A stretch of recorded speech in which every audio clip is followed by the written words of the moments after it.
O sea, imaginad que el líder de una corporación gigantesca, hablamos de 500 millones de dólares, decide despedir a toda su directiva y saltarse un contrato millonario basándose pura y exclusivamente en un plan estratégico que le ha redactado ChatGPT.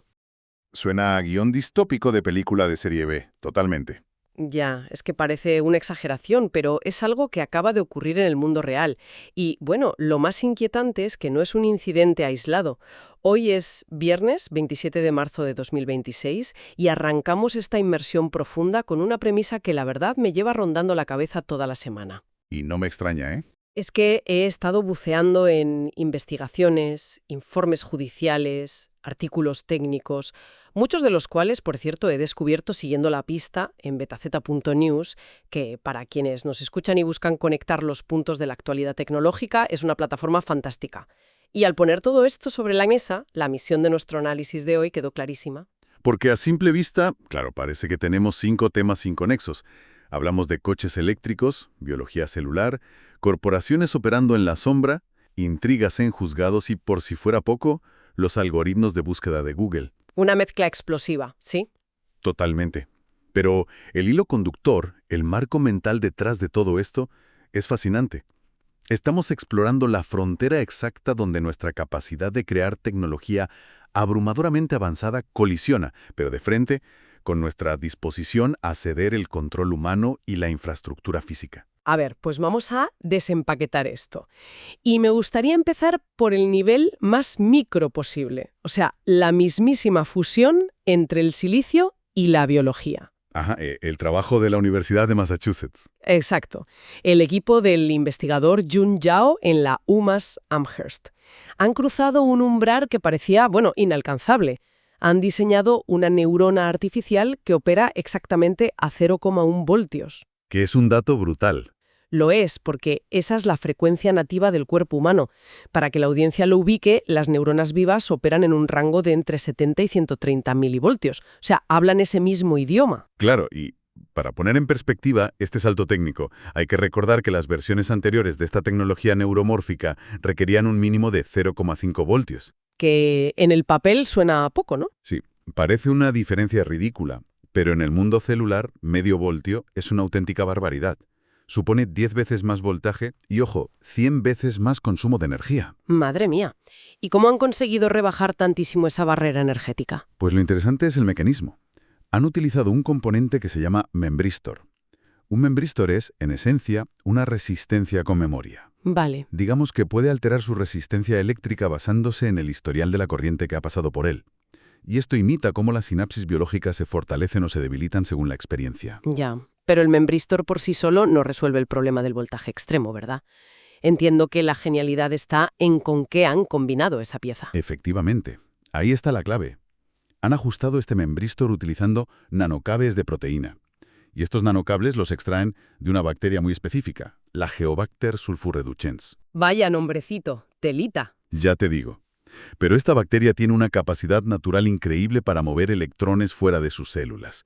Al integrar estas proteínas puramente biológicas en el componente electrónico, logran que la transferencia de electrones sea ultra eficiente a unos voltajes mínimos. Ostras, es fascinante. Y no es solo teoría, ¿eh? Lo han puesto a prueba con cardiomiocitos, que son células cardíacas vivas.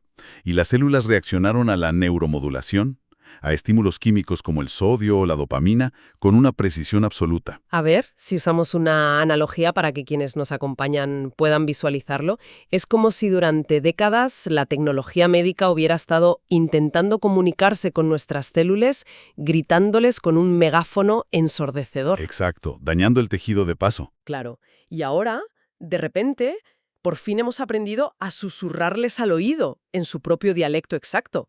El nivel de estrés celular simplemente desaparece. Y entiendo que la aplicación práctica de esto cambia las reglas del juego, básicamente porque elimina al intermediario. Totalmente. Piensa en cualquier biosensor, un marcapasos o un implante actual.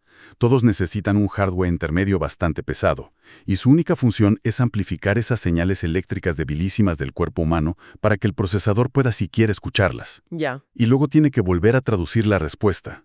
Todo ese proceso quemó una cantidad de batería enorme y genera muchísimo calor.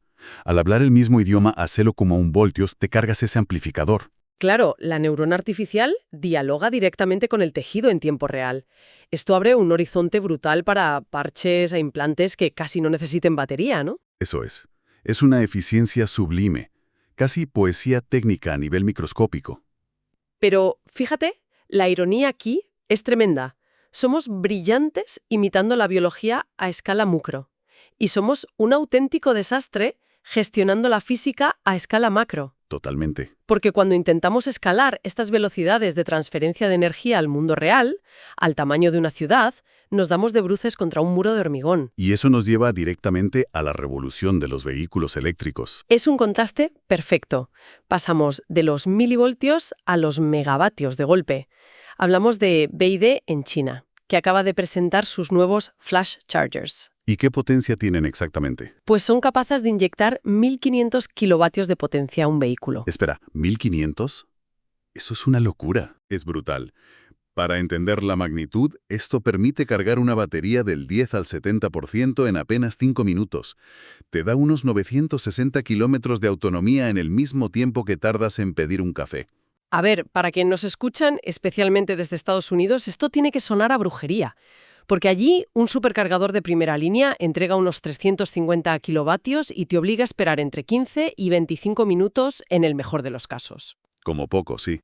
Entonces, ¿cómo narices consigue YD multiplicar esa potencia casi por 5 sin que el coche salga ardiendo, literalmente? Pues la clave reside en su agresiva integración vertical y en una evolución química bastante profunda de las baterías.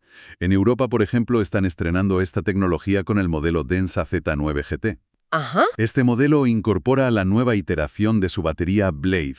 Históricamente, las baterías LFP, las de litio ferrofosfato, eran muy seguras y muy estables térmicamente. Sí, no explotaban con facilidad, digamos. Exacto. Pero el problema es que tenían baja densidad energética.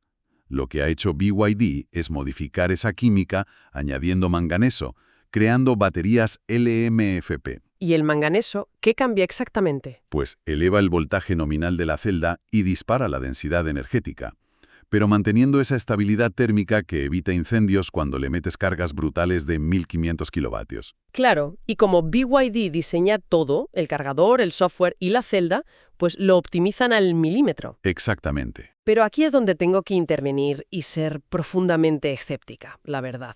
Desde el punto de vista de la ingeniería del coche, es brillante. A la Apple, todo cerradito y controlado. Pero, ¿de qué sirve un coche que acepta 1.500 kilovatios si al enchufarlo vas a derretir la infraestructura eléctrica de toda la ciudad? Es que esa es la gran pregunta. Es literalmente como intentar apagar un incendio conectando una manguera industrial de bomberos al grifo del fregadero de tu cocina. Las tuberías de la red eléctrica pública, especialmente en Estados Unidos o en gran parte de Europa, no están preparadas para demandas de más de 1 megavatio por cada coche que llega a la estación. ¿No es esto puro teatro de marketing? Es un escepticismo muy justificado, porque el cuello de botella ya no es el coche en sí, es el cable de cobre que va por debajo de la acera. Ya, claro. La industria sabe perfectamente que no puede exigirle a la red eléctrica picos instantáneos de 1,5 megavatios sin causar apagones en el barrio. ¿Y qué solución proponen entonces? Pues la solución pragmática de BYD y otras operadoras es instalar inmensas baterías de almacenamiento estacionario en la propia electrolinera. Estas baterías gigantes se van cargando lentamente de la red pública durante todo el día. Ah, vale, entiendo. Y cuando llega tu coche, es esa batería local la que vomita los 1.500 kilovatios de golpe. Actúa como un amortiguador gigantesco, para que la red de la ciudad ni se entere de ese pico. Vale, de acuerdo. El mecanismo de amortiguación tiene sentido técnico. Pero vuelvo a insistir, ¿realmente necesitamos esto? Pues fíjate en lo que apunta Gil Tarell del Instituto de Estudios de Transporte de la Universidad de California en Davis. Él argumenta que, desde una perspectiva puramente práctica, para el usuario que carga su coche en casa por la noche... ¿Qué es la mayoría? Exacto. Pues que su vehículo tarde 5 o 20 minutos en un cargador público durante un viaje ocasional de fin de semana es estadísticamente irrelevante. No cambia su vida en absoluto. Entonces, ¿por qué la industria está metida en esta carrera armamentística absurda de los 5 minutos? Por pura psicología, sin más. El objetivo ahora mismo es clonar la experiencia de la gasolinera tradicional. Quieren eliminar el último argumento mental que retiene al conductor de combustión más terco. Ya, el miedo a quedarse tirado esperando. Y esto es crítico hoy en día, especialmente cuando vemos que gigantes como Honda, Hyundai, Kia o incluso Lamborghini están retrasando o directamente cancelando proyecciones de ventas de eléctricos, sobre todo en Norteamérica. Si el consumidor siente que repostar electrones no es idéntico en tiempo a repostar gasolina, simplemente no da el salto. Qué interesante. O sea, la infraestructura física, la red eléctrica, es un campo de batalla muy visible. Pero la inversión de hoy nos obliga a mirar hacia otro campo de batalla mucho más opaco, que es el control de la infraestructura digital. Uf, ese tema trae cola. Ya te digo, es que recuerdo que hace un par de días me quedé fascinada leyendo un reportaje en profundidad sobre cómo fluye el dinero oscuro en el sector tecnológico.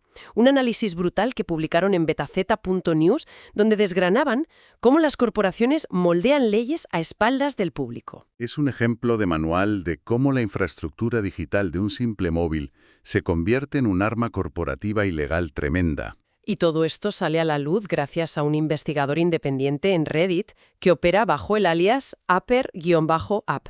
Este usuario empezó a tirar del hilo financiero y destapó una red masiva. Es que los números son mareantes, ¿eh? Totalmente.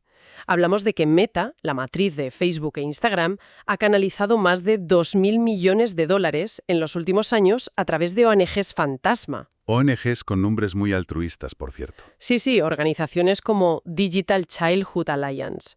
Y están operando en 45 estados de Estados Unidos, financiando proyectos de ley, como la famosa ley SB 142 en Utah. Que se centra, supuestamente, en la verificación de edad para proteger a los menores online. Exacto. Pero la trampa no está en el titular buenista de la ley, sino en el mecanismo técnico que exigen. Ahí radica la brillantez táctica y la controversia. Meta no está presionando para que las plataformas de redes sociales verifiquen la edad. Está financiando leyes que obligarían a que la verificación de edad se integre a nivel de sistema operativo. O sea, exigiendo una API obligatoria. Justo. Esto significa forzar legalmente a Apple con iOS y a Google con Android a crear un sistema de rastreo de identidad persistente, lo que llaman fingerprinting, en las entrañas de cada teléfono móvil que se venda. A ver, para que la audiencia entienda la magnitud de la maniobra, es como si una cadena inmensa de comida rápida empezara a financiar leyes locales para obligar a que todos los fabricantes de neveras del país instalen candados con lector de huella dactilar. Una analogía muy buena. Con la excusa de evitar que los niños coman mal. Claro. Pero redactando la ley de tal forma que sus propios restaurantes de comida rápida queden mágicamente exentos de verificar a quién le venden la hamburguesa, porque ese es el truco, ¿no? Efectivamente, ese es el truco. El análisis imparcial de los textos muestra que las leyes que Meta financia eximen explícitamente a las redes sociales de la responsabilidad de verificar. Es que es muy fuerte. La retórica pública es la protección infantil, pero el mecanismo legal transfiere toda la responsabilidad técnica y sobre todo el inmenso riesgo de demandas y multas de los hombros de la red social a los de los creadores del sistema operativo. Una externalización forzosa del riesgo legal en toda regla. Y desde la perspectiva de la privacidad, crear una huella de identidad persistente a nivel de sistema operativo es un sueño húmedo para la vigilancia comercial. Hay que tener mucho cuidado con esto, porque el contraste con cómo se aborda este problema en otras regiones es gigantesco. Pongamos el espejo de la Unión Europea, por ejemplo. Pues el marco IDAS 2.0 de la Unión Europea utiliza un enfoque técnico radicalmente distinto. Se basa en lo que en criptografía se conoce como pruebas de conocimiento cero. A ver, frena un momento, porque eso de pruebas de conocimiento cero suena a ciencia ficción matemática. ¿Qué es exactamente? Es más sencillo de lo que parece. Una prueba de conocimiento cero te permite demostrar que una afirmación es cierta sin revelar la información subyacente que la hace cierta. Vale. Dame un ejemplo. Imagina un portero de discoteca. En el modelo estadounidense que impulsa Meta, le das tu carné de identidad al portero, él ve tu foto, tu nombre completo, tu dirección y tu fecha de nacimiento exacta, y lo anota todo en una libreta de sistemas operativos. Un registro completo, vaya. Eso es. Pues en el modelo de conocimiento cero europeo, tú interactúas con un sistema criptográfico, y el portero de la discoteca simplemente ve encenderse una luz verde. Y esa luz significa, es matemáticamente seguro que esta persona es mayor de 18 años. Ah, vale. O sea, nunca ve tu nombre, ni tu edad real, ni tu documento. Exacto. La validación se hace protegiendo la identidad desde el diseño de la infraestructura, sin convertir el teléfono en un espía permanente. La diferencia es abismal, desde luego. Pero si lo piensas, esta tendencia corporativa a externalizar la responsabilidad es peligrosísima. Vemos a Meta intentando delegar su responsabilidad legal al sistema operativo. Sí, sí. Pero la cosa adquiere tintes tragicómicos cuando comprobamos que los propios líderes corporativos, de carne y hueso, están empezando a delegar su criterio y su responsabilidad ejecutiva a la inteligencia artificial. Totalmente. Y aquí entramos en el caso judicial de Krafton, que es probablemente el precedente legal más importante del año sobre inteligencia artificial en la sala de juntas. Es un caso de manual. Chan-Han Kim, el CEO de Krafton, que es el gigante surcoreano creador del famosísimo juego PUBG, se encontró ante un dilema financiero de unos 250 millones de dólares. Casi nada. Krafton había comprado el estudio Unknown Worlds, que son los creadores de una joya independiente llamada Subnautica. Y el contrato establecía que si la secuela, Subnautica 2, era un éxito, los fundadores del estudio cobrarían ese inmenso bonus. Los 150 millones. Exacto. Las proyecciones internas mostraban que el juego iba a ser un pelotazo masivo, así que Kim, buscando ahorrarse ese dinero a toda costa, fue a su equipo de abogados humanos y les consultó cómo despedir a la directiva del estudio y romper el contrato. Y el equipo legal humano con sentido común, evaluando el riesgo, le advirtió formalmente que ni se le ocurriera. Le dijeron que no. Claro. Le avisaron que hacer eso constituiría un incumplimiento de contrato flagrante, una violación de buena fe que expondría a la empresa a demandas catastróficas. Pero Kim decidió que la prudencia humana era muy aburrida. Se conectó a ChatGPT y empezó a pedirle que redactara una estrategia legal para ejecutar el despido sin pagar un duro.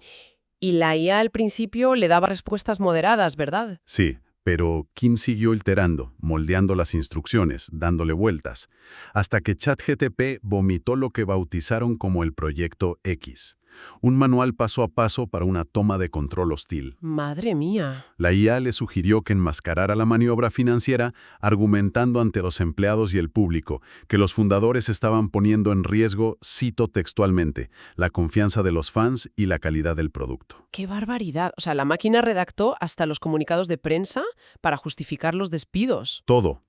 Kim ejecutó el Proyecto X a rajatabla y despidió al CEO de Unknown Worlds, Ted Gill. Y evidentemente esto terminó en un tribunal mercantil en Delaware porque no puedes hacer eso sin consecuencias. Y la resolución de la jueza Lori Will es devastadora. Ordenó revertir absolutamente toda la operación. Forzó a Krafton a reinstaurar a Ted Gill en su puesto y amplió el plazo para que el estudio pudiera cumplir los objetivos del bonus. Es que el nivel de delirio, un ejecutivo de primer nivel ignorando a juristas experimentados, porque un chatbot alimentado con foros de Internet le da la razón. Es el sesgo de confirmación humano inyectado en esteroides por un algoritmo complaciente. Y por eso este fallo judicial es una piedra angular. La jueza no se limitó a resolver un problema laboral, sino que dictaminó sobre la naturaleza del deber fiduciario. El mensaje es cristalino. ¿Qué dijo exactamente? Pues que un alto ejecutivo que tiene una obligación legal de lealtad, buena fe y cuidado hacia la empresa, no puede subcontratar su juicio moral y legal a un modelo probabilístico de lenguaje. Una bofetada tremenda a la falsa ilusión de infalibilidad de la IA. Claro, porque la máquina te construirá un argumento lógicamente estructurado y lingüísticamente impecable para cometer un fraude, si se lo pides, pero carece de la comprensión contextual de la ética y del riesgo legal que aporta el juicio humano. Totalmente de acuerdo. El Tribunal de Delaware ha trazado una línea roja clarísima para los directivos. El problema es que mientras los jueces frenan a directivos que ceden su estrategia a las máquinas... Nadie frena a los gigantes tecnológicos, ¿no? Exacto. Nadie parece tener jurisdicción para frenar al mayor indexador de información del planeta de delegar la mismísima verdad editorial a una inteligencia artificial. Hablas de las pruebas silenciosas en Google Search. Eso es. Una investigación reciente desvelada por The Verge ha confirmado que Google está experimentando, sin avisar a los usuarios, con alterar los titulares reales de los artículos de prensa que aparecen en sus resultados de búsqueda. Los reemplazan por variantes generadas por IA. O sea, si un periodista publica un reportaje con un titular crítico o sarcástico, la IA de Google lo lee, decide que no es óptimo para su plataforma y se inventa otro directamente. el ejemplo documentado por la investigación ilustra perfectamente esto. Un artículo original se titulaba algo así como «Microsoft está rediseñando Copilot de la manera más Microsoft posible». Un titular humano con ironía. Totalmente. Implica una crítica a la cultura corporativa, pues la IA de Google lo interceptó y lo reescribió como «Cambios en Copilot. Los equipos de marketing vuelven a la carga». Una versión descafeinada. Claro. Y Google argumenta que el mecanismo detrás de esto busca entender mejor la intención del usuario y adaptar el titular para que sea más claro y genere más engagement, aunque paradójicamente aseguran que si lo implementan de forma global, utilizarán algoritmos más tradicionales y no IA generativa. Ya, pero la excusa de la claridad no se sostiene por ningún lado. Un titular periodístico no es una etiqueta descriptiva en el catálogo de un supermercado. Exacto. El titular encapsula la intención, la ética, el tono y la firma de la persona que se ha currado esa noticia. Si Google se otorga el derecho unilateral de alterar las palabras del autor para hacer que el enlace sea más clicable según sus propias métricas, están reescribiendo la realidad misma de la pieza. El autor pierde el control de su obra antes de que el lector llegue a ella. Y la cuestión de fondo es que estamos presenciando un cambio de paradigma existencial. ¿En qué sentido? Desde su fundación, la misión de un buscador era indexar el territorio, hacer un mapa fiel. Ahora están modificando activamente el territorio para que encaje a la fuerza en su mapa. Qué buena metáfora totalmente. Si el árbitro absoluto, que controla por dónde fluye el tráfico, decide que la integridad periodística es secundaria frente a sus métricas de retención, el ecosistema colapsa.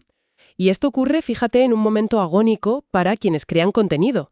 El tráfico web está desplomándose porque los buscadores priorizan mantener al usuario en su propia página, ofreciéndole resúmenes de IA. Ya no hay clics hacia afuera. Exacto. Las cifras muestran que el tráfico que las herramientas de IA generan hacia webs originales es menos del 1% del total. O sea, te quitan las visitas y, por si fuera poco, le cambian el titular a tu trabajo. Es un panorama desolador para la prensa. Si conectamos todos y cada uno de los elementos que hemos desgranado en este espacio, el retrato de nuestra civilización tecnológica es súper paradójico. Ya te digo. Por un lado, hemos desarrollado una destreza técnica casi divina. Somos capaces de fabricar membristores que susurran a las células vivas del corazón a 0,1 voltios. Hemos reconfigurado la química para obligar a una batería a absorber 1500 kilovatios sin inmutarse. Dominamos el hardware a una escala sin precedentes. Es innegable. La ingeniería física es pura magia ahora mismo. Pero al mismo tiempo, en la capa superior, en la capa puramente humana y social, estamos mostrando una voluntad patética de rendición. Ostras, qué gran verdad. Toleramos que corporaciones canalicen miles de millones en la sombra para forzar que nos vigilen desde el sistema operativo. Vemos a líderes empresariales abdicando de su responsabilidad para que un algoritmo justifique sus purgas. Y permitimos que la mayor biblioteca del mundo altere la intención editorial de la prensa para optimizar clics. Es una desconexión monumental, la verdad, entre lo que la tecnología nos permite hacer y lo que le permitimos a la tecnología hacer con nosotros. Y por esto mismo, a nuestra audiencia, a las personas que nos escuchan y valoran comprender el porqué de las cosas, les reitero siempre la importancia de alimentar el espíritu crítico. Absolutamente. Hay que buscar fuentes primarias, apoyarse en periodismo de investigación sólido, sitios de análisis profundo como betaz.news, que hemos mencionado hoy varias veces, son trincheras fundamentales para no quedarnos en la superficie de esos titulares modificados y entender realmente los mecanismos de poder que operan de fondo. Y ese espíritu crítico nos lleva directamente a la reflexión final para cerrar nuestro análisis de hoy. A ver. A la luz de cómo operan estas nuevas fronteras, la pregunta urgente que debemos hacernos como sociedad ya no es qué asombrosas innovaciones traerá la tecnología mañana. ¿Cuáles entonces? La verdadera pregunta es, ¿qué parcelas de nuestro propio juicio, de nuestra autonomía personal y de nuestra infraestructura colectiva estamos dispuestos a rendir, de forma totalmente voluntaria, a sistemas opacos que no llegamos a comprender del todo? Madre mía. Una pregunta monumental para llevarse a casa y pensar despacio. Ha sido un debate apasionante, como siempre. Muchísimas gracias a todas las personas que nos acompañan en cada análisis y que nos obligan a ir siempre un paso más allá de lo obvio. Seguiremos conectando los puntos. Hasta la próxima inmersión profunda.